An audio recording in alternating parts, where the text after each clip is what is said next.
Now you're talking about sneaky, dirty, underhanded people that want to kill our civilians.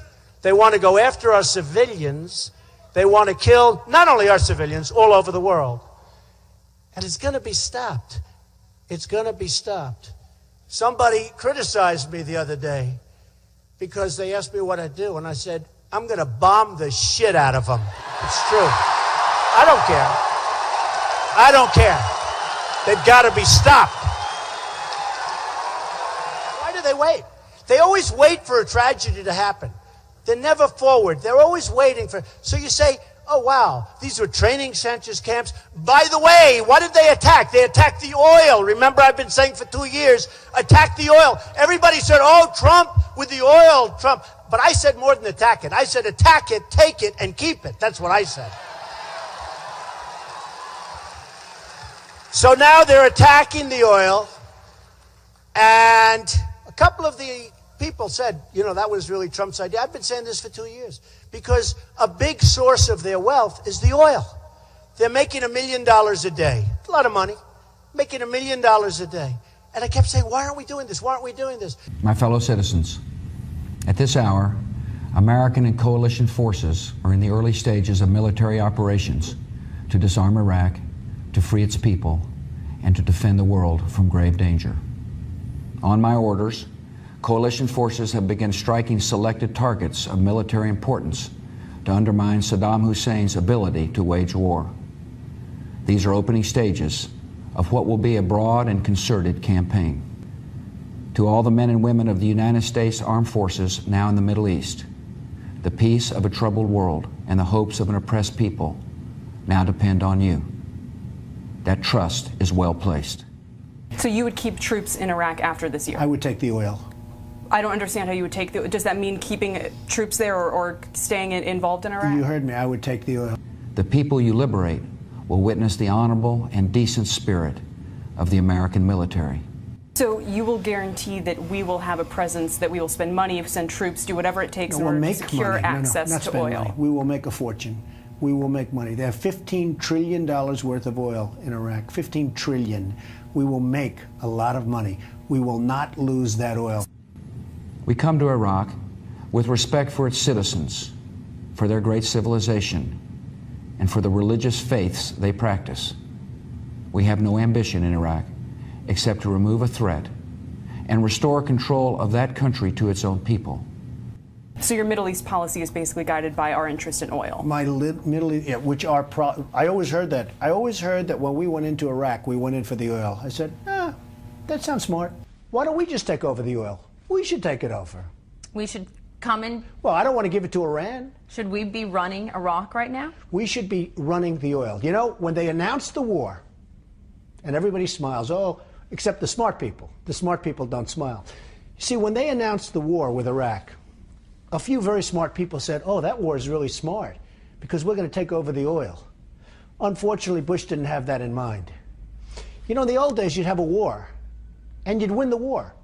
And to the victor belong the spoils. You know that. Look at Iraq. Look at the mess we have after spending $2 trillion, thousands of lives, wounded warriors all over the place who I love. Okay, all over. We have nothing. And I said, keep the oil. And we should have kept the oil, believe me. We should have kept the oil. The people you liberate will witness the honorable and decent spirit of the American military. When I heard that we were first going into Iraq, some very smart people told me, well, we're actually going for the oil. And I said, all right, I get that. I get that. There's nothing else. I get it. We didn't take the oil. 1.5 trillion, we should take it and pay ourselves back. What are we doing? What are we doing? The old expression, to the victor belong the spoils. You remember I always used to say, keep the oil. I wasn't a fan of Iraq. I didn't want to go into Iraq. But I will tell you, when we were in, we got out wrong. And I always said, in addition to that, keep the oil. Now, I said it for economic reasons. But if you think about it, Mike, if we kept the oil, you probably wouldn't have ISIS because that's where they made their money in the first place. So we should have kept the oil. But, okay. Maybe you'll have another chance. But the fact is, you should have kept the oil.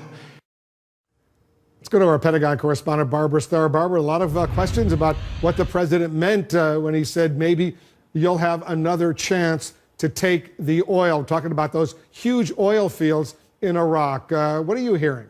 Well, Wolf, I think it's fair to say there's a lot of raised eyebrows because the U.S. military at this point has no idea what Donald Trump is talking about when he says that. And to the victor goes the spoils. That's called pillaging, and that is something the U.S. military does not do. It's against military law. It's against international law. And today did not go any length to try and straighten that out. At the White House, the new press secretary, Sean Spicer, was asked about it. Have a listen to what he had to say. Too often the United States is going in with a lot of money, a lot of manpower, and in many cases losing both loss of life, and we want to make sure that our interests are protected. And so if we're going in to a country for a cause, I think he wants to make sure that America's getting something out of it for the commitment and the sacrifice that we're making. Can you unequivocally state that this administration will not send more troops into Iraq to, as the president has put it, take the oil? I'm not going to talk about what we may or may not do. I think the president's been very clear that he doesn't telegraph forward what taking options off the table. That's not a good negotiating skill. Various sections where they have the oil. They have, people don't know this about Iraq, but they have among the largest oil reserves in the world, in the entire world. And we're the only ones. We go in, we spend $3 trillion, we lose thousands and thousands of lives, and then, Matt, what happens is we get nothing. You know, it used to be to the victor belong the spoils. Now, there was no victor there, believe me, there was no victor. But I always said, take the oil.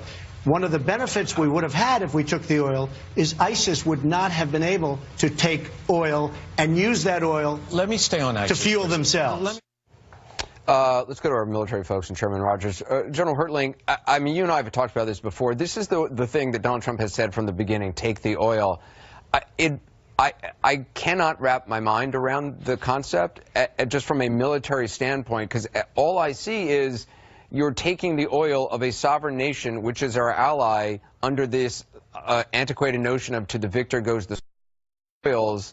They're supposedly our ally, and for the percentage of the country that doesn't hate us already, wouldn't that turn everybody else against the United States if we are stealing Iraq's oil? Well, not if we were in the 16th century, Anderson, but unfortunately we're not. We're in the 21st. And yeah, I've heard Mr. Trump say that. It's on a long list of things that I've heard him say about what the military can and can't do. Having been in northern Iraq, where a good portion of the oil is for almost 2 years, I can tell you I can't wrap my head around it either. So I'm glad he, as a businessman, knows how to do that. I can't figure it out. If it's bringing other corporations in, continuing to pump, while the 19 million Iraqis continue to live and allow us to do that, that'd be great. But it's just really hard to do. Chairman Rogers, I mean, what Trump has said to me in interviews early on was bring in U.S. oil companies, Chevron, others, surround them while they steal the oil, surround them with troops. I mean, does that make any sense to you militarily, strategically, diplomatically? Hey, look at the time, Anderson. Let me get philosophical about this for a moment. Really? How about those? We got a lot of time. We can go to the 10 o'clock hour if you want. Yeah, exactly. Just let me get philosophical for a minute. So, in the early sweep-up of the war, I will tell you, this was a very popular political position amongst Republicans and Democrats. In every town hall I had as a member of Congress, this was an issue. People saying, well, why don't we have them pay for it? It's popular in bars, too, but it doesn't mean I'm just that saying, let me just get to where we were. And my explanation would probably be the same today. We do negotiate a percentage of the revenues from that oil. Matter of fact, the Saudis were committed so much oil in certain circumstances. Other countries committed certain amounts of oil in certain circumstances. So when you say take it, I never did hear him say steal it. This notion of actually physically taking it out of the ground doesn't make a lot of sense to me. But this notion that a percentage can be negotiated to cover U.S. costs, especially ground operations, unrealistic. And by the way, that actually happened during the course of the war. But that is actually not his plan. His plan is get Chevron, get the American oil companies in, surround them with U.S. troops, and so what you meant to say is percentage of the revenue. I think I heard you say that. Colonel Layden, I mean, just from again, I just think of the reaction of our allies in the rest of Iraq, how they feel about us taking the oil, which is their future.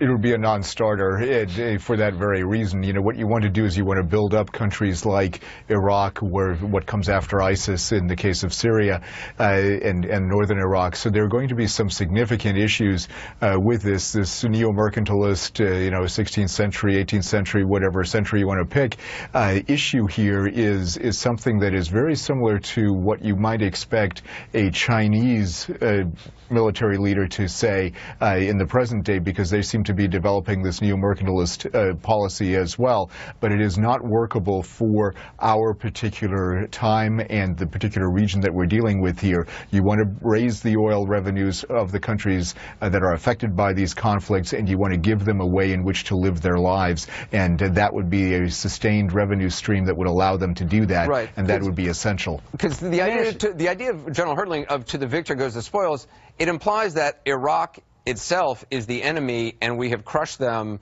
and now we're taking their oil.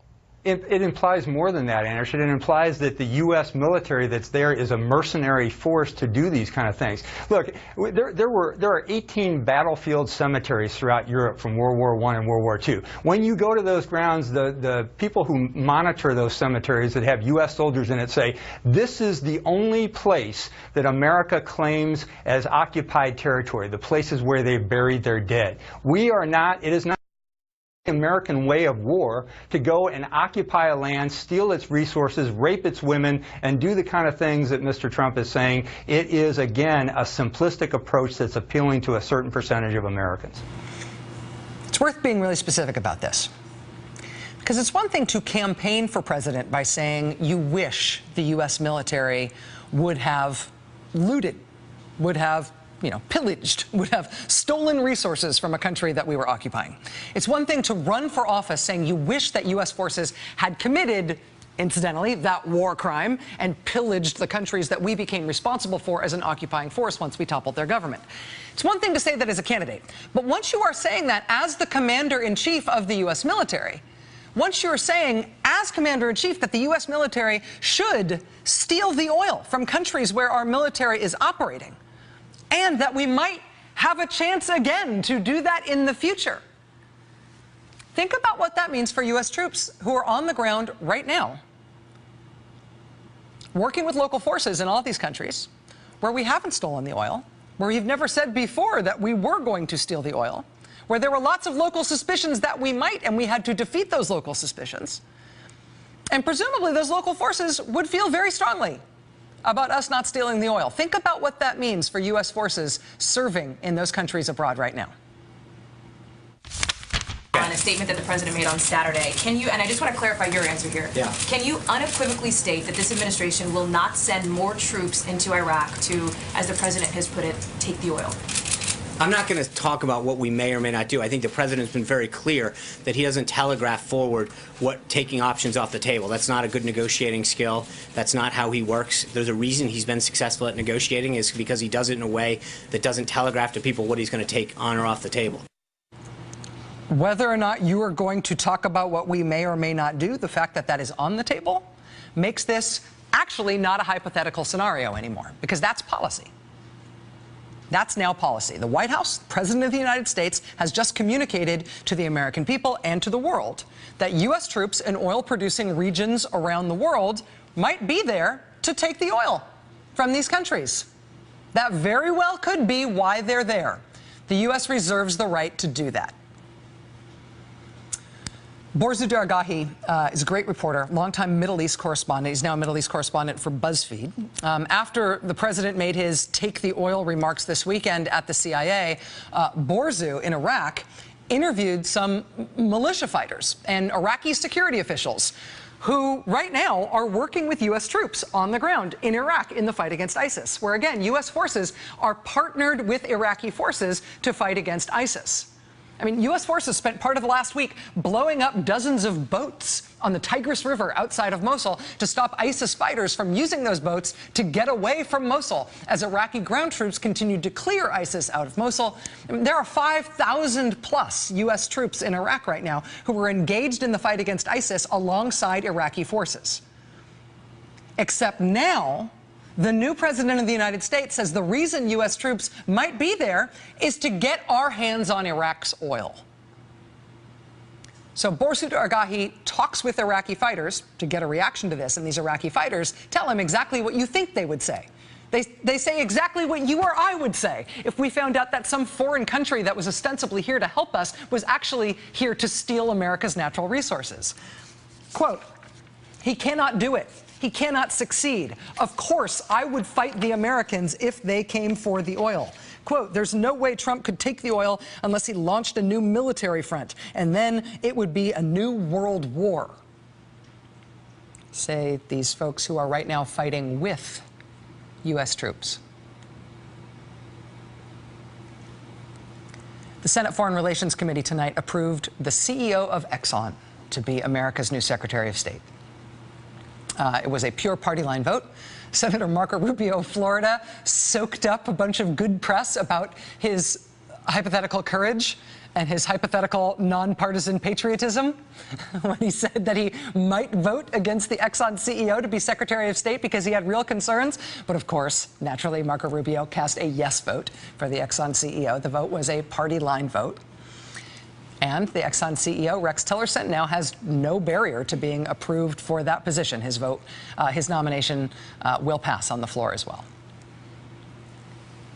Simply putting an oil company CEO in charge of American foreign policy would be enough to make this a problem, right? It would be enough to ignite suspicions and recriminations worldwide that maybe American troops weren't there to help, that maybe American foreign policy is designed to steal oil from other countries, that the American military is being used as essentially a capitalist tool, as a looting tool, as a pillaging tool to steal the natural resources from other countries. Having an oil company CEO be in charge of our foreign policy would be enough to create those worries. But it's not worries anymore. You're not hinting at it anymore when the president just flat out says, yeah, that's our new policy, and then the White House spokesman backs it up. That was very dangerous to U.S. interests when it was a hypothetical, when it was a suspicion, when it was a conspiracy theory. But now it is U.S. policy. And the people who are going to face the threat from it are American troops who are already in harm's way in Libya, in Iraq, in Syria. Gordon Trowbridge was deputy press secretary at the Pentagon this time last week. Today, he no longer is. And today, in his personal capacity, he said this, quote, "White House spokesman needed to clearly say U.S. is not going to take Iraq's oil. Every moment that statement stands puts our troops at greater risk." If you are a military family, if you have got friends in the military, if you know somebody who is deployed or is deploying, this, "we're going to take your oil," that's American policy now, "we're going to take your oil," that has just shifted the ground underneath your boots. Our military has incredible technology and incredible reach, and they take incredible risks. And we as taxpayers pay an incredible price for it. But we support our troops, and we respect their sacrifice, and we worry about the dangers that they face. We do not want them to face unnecessary danger. And we very rarely have to worry that the danger that they face emanates from our own government. But until they fix this, until the new administration fixes this, they have created a daily, clear, and present big new danger for every American who is serving in an oil-producing country abroad, as if their mission wasn't dangerous enough already. I'll be right back.